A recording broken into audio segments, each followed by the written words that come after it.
ಚಿಕ್ಕಮ್ಮ ಹುಡುಕಿದ್ದು ಮಧ್ಯಮ ಕುಟುಂಬದ ಸಂಬಂಧಿಕರಲ್ಲೇ ಒಬ್ಬವರ. ಹೆಸರು ಮಹೇಶ್. ವರನ ವಯಸ್ಸು 40 ವರ್ಷ. ನನಗಿಂತಲೂ ತುಂಬ ದೊಡ್ಡವನು. ಮಾತು ಬರುವುದಿಲ್ಲ. ತಿಳುವಳಿಕೆ ತುಂಬ ಕಡಿಮೆ ಇರುವ ವ್ಯಕ್ತಿಯಾಗಿದ್ದನು.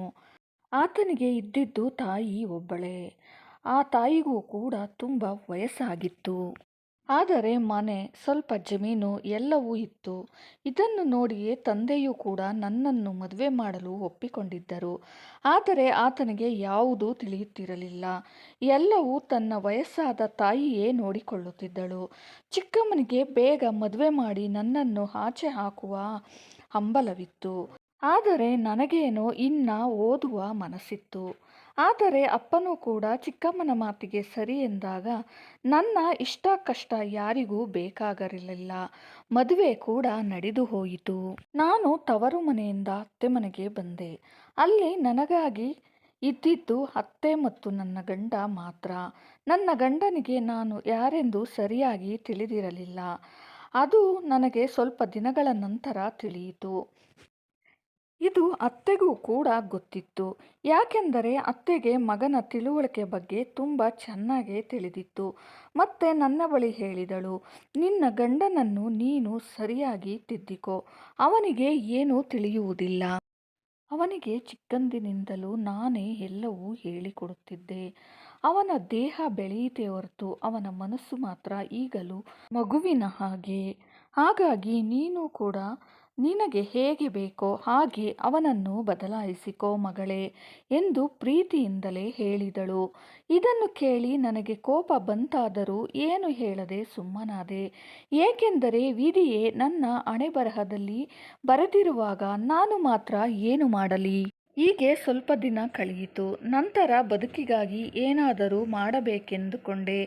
ಏಕೆಂದರೆ ಏನೂ ತಿಳಿಯದ ಗಂಡ, ಕೈಲಾಗದ ವಯಸ್ಸಾದ ಅತ್ತೆ.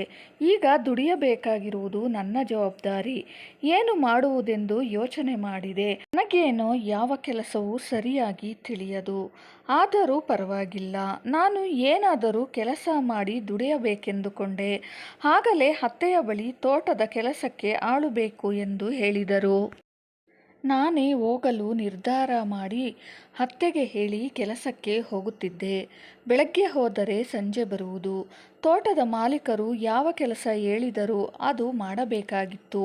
ಅವರು ಹೇಳಿದ ಕೆಲಸ ಮಾಡಲು ಪ್ರಯತ್ನ ಪಡುತ್ತಿದ್ದೆ. ಕೆಲಸ ಮಾಡುವಾಗ ಕೆಲವು ಬಾರಿ ಕೈಕಾಲುಗಳಿಗೆ ಪೆಟ್ಟುಗಳಾಗುತ್ತಿದ್ದವು. ಆದರೂ ಯಾವುದನ್ನು ಲೆಕ್ಕಿಸದೆ ಜೀವನ ಸಾಗಿಸಲು ಮುಂದಾದೆ. ಆದರೂ ನೆಮ್ಮದಿಯಿಂದ ಕೆಲಸ ಮಾಡಲು ಆಗುತ್ತಿರಲಿಲ್ಲ. ಏಕೆಂದರೆ ಅವರಿಗೆ ನನ್ನ ಪರಿಸ್ಥಿತಿ ಚೆನ್ನಾಗಿ ತಿಳಿದಿತ್ತು. ಅಲ್ಲಿ ಕೆಲಸ ಮಾಡುವ ಗಂಡಸರು ನನಗೆ ತುಂಬ ಕಿರುಕುಳ ಕೊಡಲು ಶುರು ಮಾಡಿದರು. ಅವರು ಹೇಳುವುದನ್ನು ನಾನು ಕೊಡಬೇಕೆಂದು ಕೇಳುತ್ತಿದ್ದರು. ಅಸಭ್ಯವಾಗಿ ವರ್ತಿಸುತ್ತಿದ್ದರು. ಆದರೆ ಅದರ ಬಗ್ಗೆ ಮಾಲೀಕರಿಗೆ ಹೇಳಿದರೆ ಮಾಲೀಕರು ಕೂಡ ಹಾಗೆಯೇ ಕೇಳುತ್ತಿದ್ದರು. ಅವರು ನನ್ನ ಅಸಹಾಯಕತೆಯನ್ನು ದುರುಪಯೋಗ ಮಾಡಿಕೊಳ್ಳಲು ಪ್ರಯತ್ನಿಸುತ್ತಿದ್ದರು. ಏಕೆಂದರೆ ವಯಸ್ಸಾದ ಅತ್ತೆ, ಏನೂ ತಿಳಿಯದ ಗಂಡ, ಹೇಳಿದರೂ ಕೂಡ ಪ್ರಯೋಜನವಿಲ್ಲ. ಹೊಟ್ಟೆಪಾಡಿಗಾಗಿ ನಾನು ಏನಾದರೂ ಮಾಡಬೇಕಾಗಿತ್ತು. ಕೆಲಸಕ್ಕೆ ಹೋಗಬಾರದೆಂದುಕೊಂಡೆ. ಇರುವ ನನ್ನ ಗಂಡನ ಭೂಮಿಯಲ್ಲೇ ಏನಾದರೂ ಮಾಡಬೇಕೆಂದುಕೊಂಡೆ. ಯಾರ ಮೇಲೂ ಆಧಾರವಾಗಿರದೆ ನಾನೇ ಶ್ರಮವಹಿಸಿ ಕೆಲಸ ಮಾಡಲು ನಿರ್ಧಾರ ಮಾಡಿದೆ. ಅಷ್ಟಾದರೂ ಕೂಡ ಕೆಲವು ಗಂಡಸರು ನಾನು ಒಂಟಿಯಾಗಿ ಹೋಗುತ್ತಿರುವಾಗ, ಕೆಲಸ ಮಾಡುತ್ತಿರುವಾಗ ನನ್ನನ್ನು ತುಂಬ ಸತಾಯಿಸುತ್ತಿದ್ದರು. ನಾನು ಬೇಸತ್ತು ಹೋಗಿದ್ದೆ. ನನಗಾಗಿ ಇದ್ದಿದ್ದೇ 2 ಜೀವ. ಇವರಿಗಾಗಿ ನಾನು ಇದನ್ನೆಲ್ಲ ಸಹಿಸಿಕೊಳ್ಳುತ್ತಿದ್ದೆ. ಯಾರಿಗೂ ಕೇರೆ ಎನ್ನದೆ ಧೈರ್ಯವಾಗಿ ದುಡಿಯಲು ಶುರು ಮಾಡಿದೆ. ಆ ದೇವರಿಗೂ ಕೂಡ ಅಯ್ಯೋ ಪಾಪ ಎಂದೆನಿಸಿರಬೇಕು. ನನ್ನ ಶ್ರಮಕ್ಕೆ ಪ್ರತಿಫಲವು ಕೊಡಲು ಶುರು ಮಾಡಿದ. ಹಂತ ಹಂತವಾಗಿ ನಾನು ದುಡಿಯುವುದನ್ನು ಕಲಿತೆ. ದುಡಿಯುವ ಜೊತೆಯಲ್ಲೇ ಜೀವನದ ಪಾಠಗಳನ್ನು ಕಲಿಯತೊಡಗಿದೆ. ಅತ್ತೆ ನನ್ನನ್ನು ತುಂಬ ಚೆನ್ನಾಗಿ ಪ್ರೀತಿಯಿಂದಲೇ ನೋಡಿಕೊಳ್ಳುತ್ತಿದ್ದಳು. ಅದೇ ನನಗೊಂದು ದೊಡ್ಡ ಶಕ್ತಿಯಾಗಿತ್ತು. ಏಕೆಂದರೆ ಅವಳು ಪ್ರೀತಿಸುವ ವ್ಯಕ್ತಿಯಾಗಿದ್ದಳು. ತನ್ನ ಮಗನಿಗೂ ಕೂಡ ನನ್ನನ್ನು ಪ್ರೀತಿಸಲು ಹೇಳಿಕೊಡುತ್ತಿದ್ದಳು. ನನ್ನ ಗಂಡನೂ ಕೂಡ ನನ್ನನ್ನು ಹೆಂಡತಿಯ ಹಾಗೆ ನೋಡಲು ಶುರು ಮಾಡಿದ್ದ. ಏಕೆಂದರೆ ನಾನಿನ್ನು ಜೀವನದ ಸುಖಗಳನ್ನು ಅನುಭವಿಸಿರಲಿಲ್ಲ. ನನ್ನ ಸ್ಥಾನ ಏನೆಂದು ನನಗೆ ತಿಳಿದಿರಲಿಲ್ಲ. ಈಗ ನನಗೆ ಮದುವೆಯಾಗಿ 2 ವರ್ಷಗಳೇ ನಡೆಯುತ್ತಾ ಬಂದಿವೆ. ಈಗ ನನಗೆ ನನ್ನನ್ನು ಪ್ರೀತಿಸುವ 2 ಜೀವಗಳನ್ನು ನನಗಾಗಿ ಕೊಟ್ಟಿದ್ದಾನೆ. ಈಗ ನನ್ನ ಜೀವನದ ಎಲ್ಲ ಸುಖ ದುಃಖಗಳನ್ನು ಹಂಚಿಕೊಳ್ಳುತ್ತಿದ್ದೇನೆ ನನ್ನ ಗಂಡನ ಬಳಿ. ಅವನಿಗೂ ಕೂಡ ಸ್ವಲ್ಪ ಸ್ವಲ್ಪ ತಿಳುವಳಿಕೆ ಅರಿವು ಮೂಡುತ್ತಿದೆ. ಏಕೆಂದರೆ ನಾನು ಈಗಾಗಲೇ ಅವನನ್ನು ವೈದ್ಯರ ಬಳಿ ತೋರಿಸುತ್ತಿದ್ದೆ, ಅವನು ಗುಣಮುಖನಾಗಲೆಂದು. ಈಗ ಇಬ್ಬರೂ ಕೂಡಿ ನಾವು ಶ್ರಮ ಪಡುತ್ತಿದ್ದೇವೆ ನಮ್ಮ ನೆಮ್ಮದಿಯ ಮುಂದಿನ ಜೀವನಕ್ಕೆ. ಈಗ ನಾನು ನಿಜವಾದ ಜೀವನವನ್ನು ಸಾಗಿಸುತ್ತಿದ್ದೇನೆ. ಇನ್ನು ಮುಂದೆ ನನಗೆ ಕಷ್ಟದ ದಿನಗಳು ಮುಗಿದಿರಬಹುದು. ಆದರೂ ನಾನು ಈ ನೆಮ್ಮದಿಯ ಬದುಕಿಗಾಗಿ ತುಂಬ ಶ್ರಮಪಟ್ಟಿದ್ದೇನೆ. ನಾನು ಎಂದಿಗೂ ತವರ ಮನೆಗೆ ಹೋಗಲಿಲ್ಲ, ಹೋಗುವುದೂ ಇಲ್ಲ. ಯಾಕೆಂದರೆ ಅಲ್ಲಿ ನನಗೆ ಯಾರೂ ಇಲ್ಲ ಎಂದು ನಾನು ಎಂದೋ ಅರ್ಥ ಮಾಡಿಕೊಂಡೆ. ಈಗ ನನಗೆ ಇರುವುದು ನನ್ನ ಅತ್ತೆ ಮತ್ತು ನನ್ನ ಗಂಡ ಮಾತ್ರ. ನನಗೆ ಎಷ್ಟೇ ಕಷ್ಟ ಬಂದರೂ ನಾನು ನಡೆಯುವ ದಾರಿಯುದ್ದಕ್ಕೂ ನನ್ನನ್ನು ತಪ್ಪು ದಾರಿಗೆ ಎಳೆಯಲು ಎಷ್ಟೇ ಪ್ರಯತ್ನಿಸಿದರೂ ನಾನು ಮಾತ್ರ ಯಾವುದಕ್ಕೂ ಬಗ್ಗಲಿಲ್ಲ. ನ್ಯಾಯವಾದ ದಾರಿಯಲ್ಲೇ ನಡೆಯಲು ಪ್ರಯತ್ನಿಸಿದ್ದೇನೆ.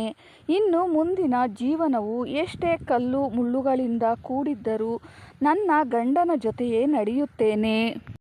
ನಾನು ಚಿಕ್ಕವಳಿದ್ದಾಗಲೇ ಚಿಕ್ಕಮ್ಮ ಕೊಡುತ್ತಿದ್ದ ಕಷ್ಟದಿಂದ ಎಲ್ಲಾದರೂ ದೂರ ಓಡಿ ಹೋಗಬೇಕೆಂದೆನಿಸುತ್ತಿತ್ತು. ಆದರೂ ನಾನು ಓಡಿ ಹೋಗಲಿಲ್ಲ.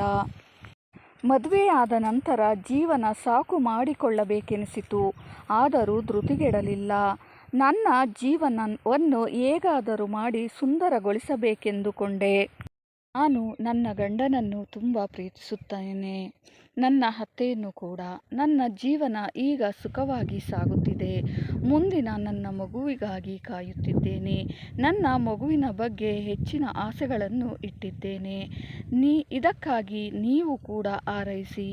ಮುಂದಿನ ನನ್ನ ಜೀವನಕ್ಕಾಗಿ. ಇದು ನನ್ನ ಕತೆ. ಈ ನನ್ನ ಕತೆ ನಿಮಗೆ ಇಷ್ಟವಾಗಿದ್ದರೆ ದಯವಿಟ್ಟು ನನ್ನ ಚಾನಲ್ಗೆ ಸಪೋರ್ಟ್ ಮಾಡಿ, ಲೈಕ್ ಮಾಡಿ, ಶೇರ್ ಮಾಡಿ, ಸಬ್ಸ್ಕ್ರೈಬ್ ಮಾಡಿಕೊಳ್ಳಿ. ಮುಂದಿನ ವಿಡಿಯೋದಲ್ಲಿ ಸಿಗೋಣ. ನಿಮಗೆ ಈ ವಿಡಿಯೋ ನೋಡಿದ್ದಕ್ಕಾಗಿ ಹೃದಯಪೂರ್ವಕ ಧನ್ಯವಾದಗಳು.